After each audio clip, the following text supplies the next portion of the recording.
Kisah. Ini kan zaman sekarang ini kan orang lagi bingung urusan rezeki semuanya ya. Jangan batasi rezekimu kok kamu mikir rezeki hanya dari makhluk.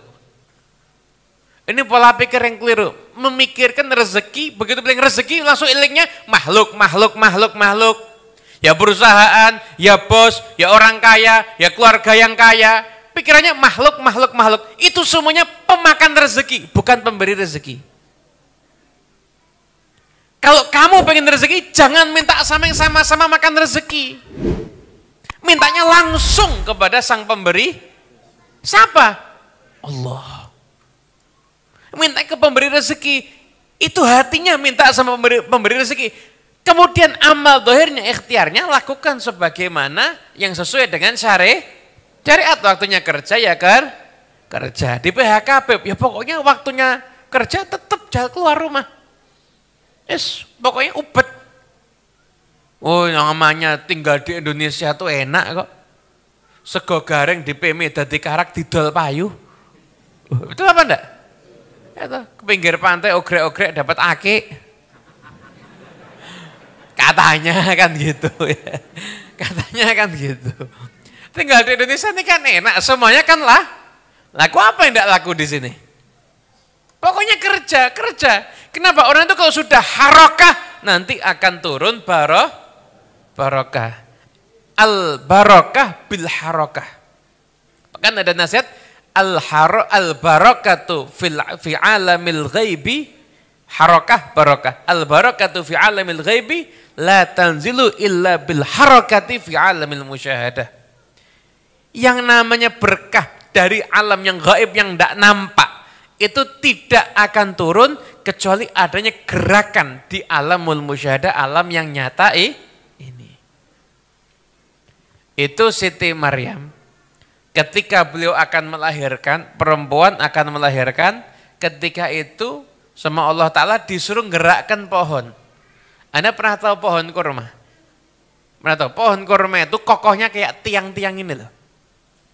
Itu yang dorong orang banyak yang gak akan goyang itu tidak akan. Pohon kurma itu sangat kok. Nanti perempuan hamil Allah suruh gerakkan. Disuruh gerakkan. Apakah goyangannya ini yang menjadikan kurmanya nanti berjatuhan? Enggak. Tapi apa? Gerakannya dia ini loh manut sama Allah yang akhirnya turun kurma itu sebagai berkah. Hidup juga gitu. Harokah keluar. Ikhtiar, tapi berharapnya bukan berharap sama makhluk-makhluk yang ada, berharapnya sama Allah Subhanahu wa Ta'ala. Gitu, itu namanya cari rezeki itu begitu. Jangan artinya mikir tergantung sama yang makan rezeki. Itu sama-sama makan kok. Yang ngasih rezeki itu Allah Subhanahu wa Ta'ala. Makanya santai aja. Pokoknya waktunya gerak. Tidak mungkin, nanti kalau nggak bisa makan, tidak mungkin. Cecak lu mesti bisa makan. Betul enggak? Cecak itu melata ya. Cicak di dinding. Diam-diam. Hafal semuanya lagu-lagu. Cicak itu kan nempel, merayap ya kan? Cicak, nempel, merayap. Makanannya apa? Nyamuk. Nyamuknya merayap juga. Nyamuknya terbang. Kalau pakai akal, cara makannya gimana? Yang dimakan kan terbang kemana? Yang makan cuma nempel. Tapi kalau Allah Ta'ala sudah mau ngatur, Allah Ta'ala jadikan nyamuknya itu lupa sampai mendekat ke mulutnya cecak. Setelah itu dimakan sama cecaknya. Makanya Anda tidak akan pernah menyaksikan cecak sakit busung lapar. Wah ada. Cecak kelaparan enggak ada. Cecak itu pasti bisa makan. Betul enggak? Nah, itu rezeki dari Allah Subhanahu. Makanya jangan batasi anugerah Allah Ta'ala dengan kita mengharap hanya kepada makhluk. Berharaplah kepada Allah Subhanahu wa Ta'ala. Hidup disyukuri, rezeki ngarep sama Allah, tapi badan tetap ikhtiar ngikuti syariat, insya Allah senang dunia akhirat. Amin Allahumma amin. Nah, itu ada satu kisah. Ini ada di tafsir As-Sawi ketika mentafsirkan firman Allah Ta'ala, wa may yattaqillaha yaj'al lahu makhraja wa yarzuqhu min haitsu la yahtasib. Syaratnya barang siapa bertakwa kepada Allah, barang siapa bertakwa kepada Allah, apa yang terjadi kalau dia sudah takwa? Yaj'al lahu makhraja. Tiap dia punya masalah, Allah akan memberikan jalan keluar. Plus wa yarzuqhu min haitsu tasib, dan dapat rezeki dari sisi yang tidak terduga. Dia tuh mikirnya jalurnya tuh ini rezeki saya, ternyata muncul dari sana. Dia mikir ke sana, muncul dari belakang sana. Macam-macam. Rezekinya tidak terduga.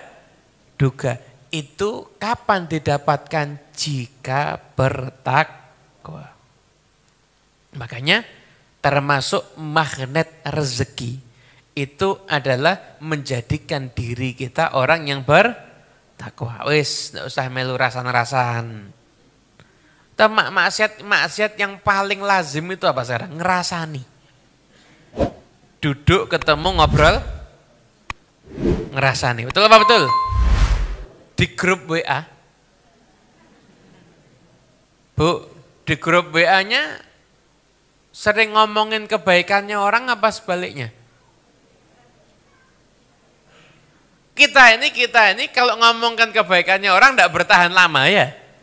Begitu ngomongkan jeleknya, Masya Allah, langsung murup bibirnya, nyala, macam-macam, stok aib menumpuk, langsung bongkar semuanya.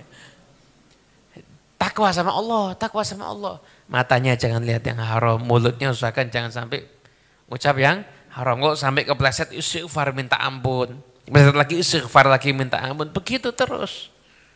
Nah, jadi yang dimuliakan Allah Ta'ala, wa may yattaqillaha yaj'al lahu makhraja. Barang siapa yang bertakwa kepada Allah, Allah Ta'ala akan memberi pada dia jalan keluar dan akan mendapatkan rezeki dari jalur yang tidak disangka. Itu ada cerita. Ada anak tinggal sama orang tuanya. Anak ini kerjaannya cari kayu. Cari kayu anak ini. Nah, ketika dia tuh cari kayu gitu, kemudian suatu hari dia ditangkap. Oleh orang-orang yang memusuhi agama Islam, kemudian ditawan. Ini bapak ibunya Masya Allah tangisan, anak ini bukan cuma sekedar anak, ini tulang punggung keluar. Bukan cuma anak, anak ini menjadi tulang punggung di dalam keluarga anak ini. Bapak ibunya nangis, setelah itu merasa sedih dan lain sebagainya. Akhirnya setelah itu, udahlah. Pokoknya kita datang sama Nabi Muhammad, minta petunjuk sama Nabi. Karena Nabi tahu kita serba kekurangan, nanti dapat apa ini dari Nabi? Datang bapaknya ketemu sama Rasulullah, ya Rasulullah, anak saya Rasulullah ditawan sampai sekarang nggak tahu di mana, nggak jelas. Kemudian setelah itu sekarang posisinya lagi apa kita nggak tahu, masih hidup atau tidak nggak tahu. Apa yang harus kami lakukan ya Rasulullah? Sedangkan dia tulang punggung kami. Jawabnya Nabi, taat sama Allah ya, takwa sama Allah. Dan berbanyak mengucapkan kalimat la haula wala quwata illa billah. Tak kira Habib Novel. La haula wala quwata illa billah. Kemudian setelah itu pulang ke rumah. Istrinya nanya, ini gimana? Dapat apa dari Nabi? Mungkin dapat sumbangan mungkin. Enggak, sama Nabi suruh takwa, suruh taat Allah, dan suruh memperbanyak la haula wala quwata illa billah. Dari Nabi kita jalankan. Yang dari Nabi pokoknya kita jalankan. Akhirnya setelah itu jalankan. Subhanallah, anak itu ternyata enggak dibunuh. Tapi memang ditawan untuk diperbudak. Untuk dijadikan dan nanti orang itu tahu nanti dijual di pasar budak begitu. Jadi manusia itu dulu di dagangan juga manusia itu dulu. Dulu ada namanya pasar budak. Nah, ketika belum dibawa pasar budak, dia dikasih tugas menggembala. Menggembala. Nah, bahasa Arabnya al-angonu. Angon bahasa Arab. Bahasa Inggrisnya the angon. Serasa tugas menggembala. Gembala itu ada kambing, ada unta digembala semua sama dia. Menggembala, pulang maghrib. Maghrib istirahat, ditawan lagi. Besok pagi menggembala lagi. Anak ini mulai pinter. Wah, saya menggembala gak diawasi ternyata. Hari kedua coba cari tempat agak jauh lagi. Jadi angonnya agak jauh, yang enggak begitu kelihatan. Tapi mesti diawasi. Oh aman. Hari ketiga lebih jauh lagi. Hari-hari berikutnya belum aman, lari. Kabur sampai ke kota Madinah. Kabur sampai ke kota Madinah. Kabur lari anak itu. Lah begitu anak itu lari ternyata enggak cuma dia, ada yang ikut. Lari ini ada yang dia pergi tuh lari ke Madinah tuh ikut semuanya, nih ternak-ternaknya ikut semuanya. Digiring semua sama dia ikut semuanya sampai rumahnya ketemu sama orang tuanya rangkulan seneng setengah mati, alhamdulillah. Itu bisa seneng, bapaknya buka rumah kaget. Anda tahu yang ikut sama dia, itu kalau saya tidak salah hitung, kurang lebih kambingnya 4.000 ekor. Untanya 50 ekor. Berapa coba itu? Unta yang bisa berperjalanan jauh itu bisa harga hampir 200 juta. Loh. Berarti kalau 50 ekor berarti harganya berapa? 10 M. Nah, kambing 4.000 ekor, anggap 2 jutaan, berapa berarti? Pokoknya dihitung sendiri ya, pokoknya banyak. Itu bapaknya kaget, loh. Gimana ini? Ini kan punyanya orang Harbi, ini memerangi Islam. Hukumnya gimana nih? Diambil boleh apa enggak ini? Katanya ya boleh aja. Kata bapaknya enggak boleh, kita harus tanya dulu sama Rasulullah SAW. Datang sama Nabi dijelaskan kronologinya, nanya ini hukumnya halal atau tidak. Jawabnya Nabi Muhammad, kalau perlu saya kasih bagiannya ya. Maksudnya dari saking halal Nabi Muhammad minta jatah juga. Bukan Nabi rakus, tapi Nabi bercanda dan menunjukkan bahwasanya itu semuanya halal. Anak hilang, pulang bawa ternak. Bayangkan coba. Nah mungkin juga ada nih teman-teman kita yang lagi lihat kajian ini atau yang lagi hadir di PHK, enggak apa-apa, sebentar lagi jadi bos insya Allah. Amin Allahumma amin. Nah itu kuncinya semuanya itu adalah takwa kepada Allah Subhanahu wa ta'ala. Jadi orang hidup, jadi gini, orang hidup itu modal utama itu takwa sama Allah. Anda, setiap orang itu pasti pengen membekali anaknya dengan harta yang cukup, betul enggak? Gimana caranya anak saya hidupnya berkecukupan, hartanya nanti insya Allah bisa dibuat hidupnya dia itu enak. Anda bekali anak Anda harta, tapi enggak pernah membekali kepada anak Anda takwa. Itu Anda enggak sayang sama anak. Itu bukan bekal yang sesungguhnya. Bekal yang betul-betul bekal itu kalau anak Anda bertakwa kepada Allah Subhanahu wa ta'ala. Itu baru bekal. Sangu, yaitu Abdullah bin Mas'ud itu, ya Allah. Ini saya kalau merenungkan kisah ini kadang-kadang bingung. Abdullah bin Mas'ud itu sakit. Datangi sama Khalifah Sayyidina Utsman bin Affan. Panggilkan dokter ya, enggak mau. Dik saya kasih harta ya, enggak mau. Sayyidina Utsman kaya, saya kasih harta yang enggak mau. Ya udah kalau itu hartanya buat anak-anak kamu. Enggak perlu. Anak saya sudah saya ajari tiap hari baca surat Al-Waqiah. Kata Nabi Muhammad, yang baca surat Al-Waqiah tidak mungkin tertimpa kemiskinan. Yang menarik itu yakinnya sama ucapan Nabi lebih dia yakini dibandingkan uang yang ada di hadapan mata. Ini yang istimewa. Ini kan dia dapat tawaran, Sayyidina Utsman mau ngasih duit. Tujuannya apa? Biar anak-anaknya hidupnya makmur, ya kan? Tapi beliau menolak, nggak mau. Kenapa? Kalau kamu khawatir sama anak saya, jangan khawatir. Anak saya itu sudah saya ajari, wiritannya itu tiap hari baca surat Al-Waqiah, nggak akan miskin. Nggak akan miskin. Itu.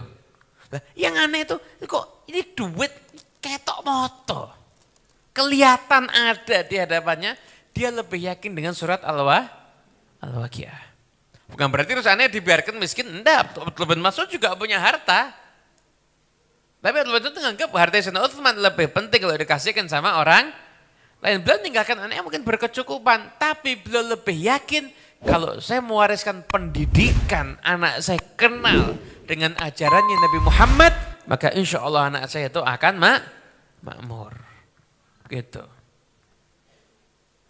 Itu yang penting kita wariskan kepada anak kita semuanya.